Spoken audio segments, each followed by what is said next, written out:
Hey everybody, it's me Violet again. I'm here to recap episode 5 of RuPaul's Drag Race Season 6, which is the Snatch game. I'm so sorry this is late. I try to upload on Tuesdays or Wednesdays. Today is Thursday. I was planning on uploading last night, but that was a fucking mess. I should have known too because I had a bad day yesterday, and when I went to go record, it literally took me about 2.5 to 3 hours to do my makeup because everything kept going wrong. And my eyebrows weren't working. Should have just stopped there. When the eyebrows weren't working, just call it a day. And then my eyeshadow was all messed up, and then I was like, I'm just gonna keep trying to make it better, and it didn't get better. So I wasted like almost 3 hours for nothing.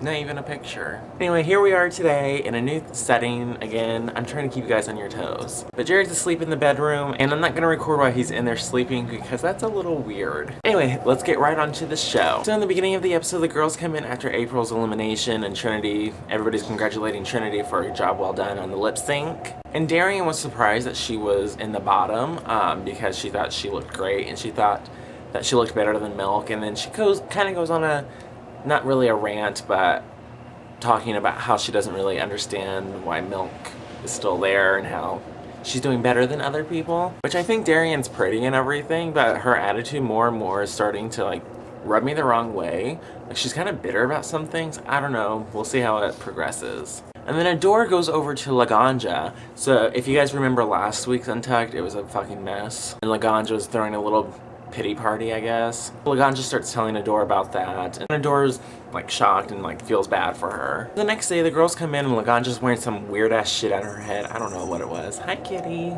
Rue comes in. There's no mini challenge. He announces that they're playing the Snatch game, so they just get right into making their costumes and perfecting their character. Jocelyn chose to be Teresa Giudice from Real Housewives of New Jersey. And in the New Jersey Housewives, she's probably my favorite because she's so crazy. Laganja chose to be Rachel Zoe, which, I mean, I know who Rachel Zoe is, obviously, but I've never really watched her show or anything, so I didn't have any background on Rachel Zoe.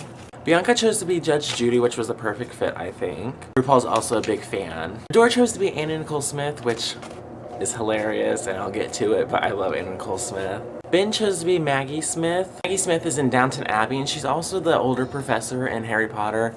You know, the one that we all love, Professor McGonagall. And RuPaul kind of asks Ben, like, how are you going to make her funny, you know?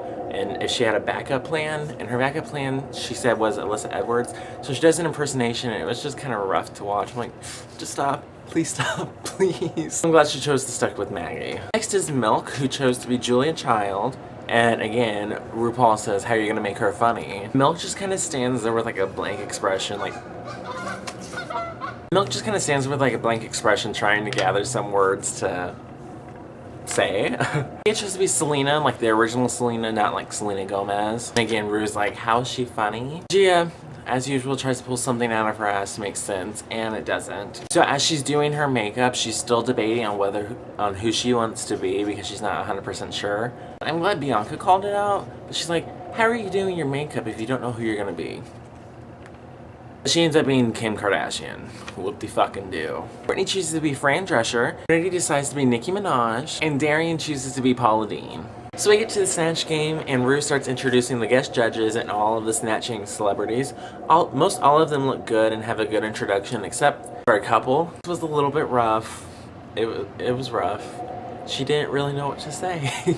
Laganja started talking like this and started bobbing her head. In other words, not good. She forgot the term morning sickness and just kept going on and on about morning sickness, but she didn't know the word. And it was just like, wrap it up. And Trinity, I didn't think hers was that good either. She's like, oh, hello, Rue. Like, hi, Nikki. Where are you? So we get to the first question, and Rue only asks half of the girls to answer, and most of them were good. Laganja's answer just was like, okay, sure. Milk started going on about a truck in San Francisco out of nowhere. Props to her for making a story up like that, but it still wasn't pretty. And Trinity didn't have an answer because she did a wig change. Okay. So as a whole, the Snatch game was pretty hysterical, with the exceptions of Gia, Trinity, Milk, and Laganja. Adore as Anna Nicole Smith was absolutely hilarious. She had the phrases right, the accent right, and everything. Of course, Bianca rocked Judge Judy naturally. And Ben was actually hilarious as Maggie Smith. She had like the old English accent and everything, and actually worked it out pretty well.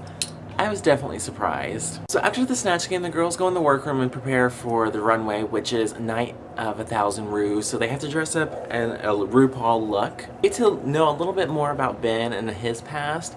He was talking about how he used to struggle with his weight and everything, and after his mother died, he was 13 when she died.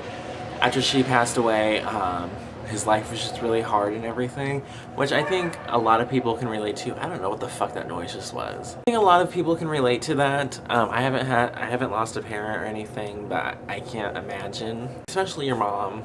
I don't know, I think a lot of gay boys relate to their mothers more so than their fathers. Also in the workroom, Bianca asks Adore if she wants to borrow her extra cincher, because Michelle has said that to Adore a couple of times that she needs to cinch her waist in so that her figure looks better. So it was really sweet of Bianca to offer that up to her. We get out into the runway. Michelle is dressed as RuPaul, which is hilarious. The blonde hair actually looks good on her. Of course, Ru looks good. I don't know one of the guest judges, but I think her name's Heather McDonald. She's on like Chelsea Lately and everything. I think she's pretty funny sometimes. The other girl, I don't know, but apparently she's a big fan of the show because she says she's watched all the seasons and I'll drag you. So the first to come out was Jocelyn, and I didn't really like it at all.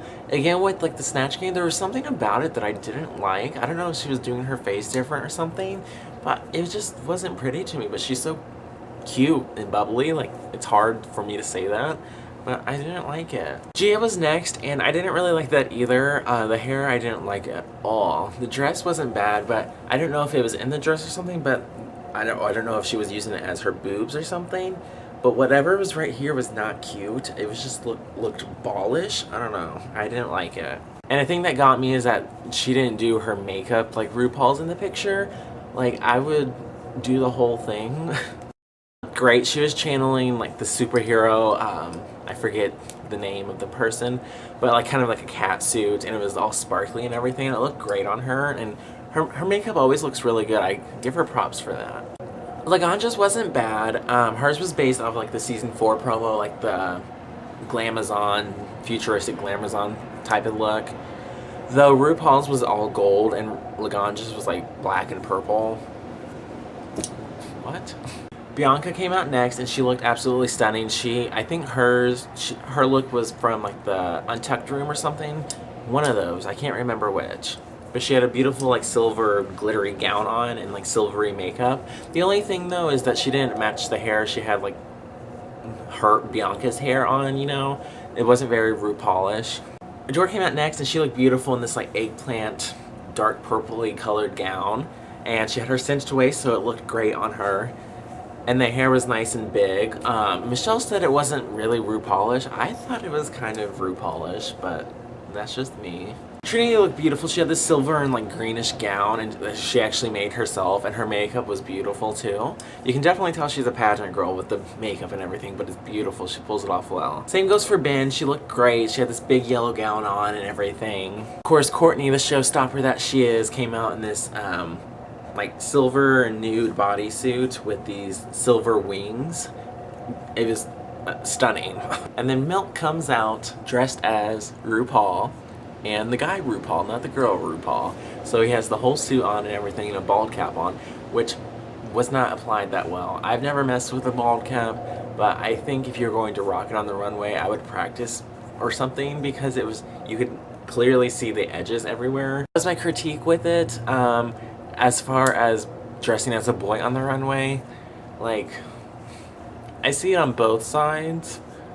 I get that she wants to stay true to character, but at the same time, like, the runway is supposed to be all glamour and everything. I mean, you can go either way with it. I don't know. So Ben Delacreme ends up winning. It was a shocker to her because she was reluctant going in, because she said that impersonations aren't her thing, so she was worried about it. Laganja and Gia end up in the bottom too. So they lip sync for their lives, and Laganja sends Gia home. It's a beautiful day. So that's the end of the episode, but here we go on to Untucked, and Untucked was good this week. So the Safe Girls go into the Untucked room, which includes Trinity, Courtney, Darian, Jocelyn. There could be other people, but I can't remember. And Trinity kind of has this mood about her that's like kind of like isolated and defeated almost. She tells the girls that she thinks Santino was making fun of her speech while she was on the runway, which RuPaul intervenes and actually says that Santino was making fun of how RuPaul messed up a word or something. So the girls are kind of interrogating Trinity, trying to find out like what's wrong with her, you know. She comes out and says that she's HIV positive and that she was on the show to show people that it's not like a death sentence or anything, which is a great message to show to everybody. It actually made me appreciate her a lot more because I think that's what was holding her back in the competition, because she was scared to be herself. They go into the Gold Lounge and of course the video message is for her and it's her mom, and it's a nice emotional scene. I cry at pretty much anything. So the rest of the girls go into the Untucked room. Gia asks the group who they think is in the bottom, and a door comes out and says, I think it's you, Gia, and you, Laganja. On the main stage, when Laganja was getting critiqued, she kind of realized, she was like, oh, I know I didn't do that good, you know, like I'm disappointed in myself. But in the Untucked lounge, she was kind of trying to place the blame on Bianca, like, well, you came at me, so it threw me off and everything. It's like, bitch, what?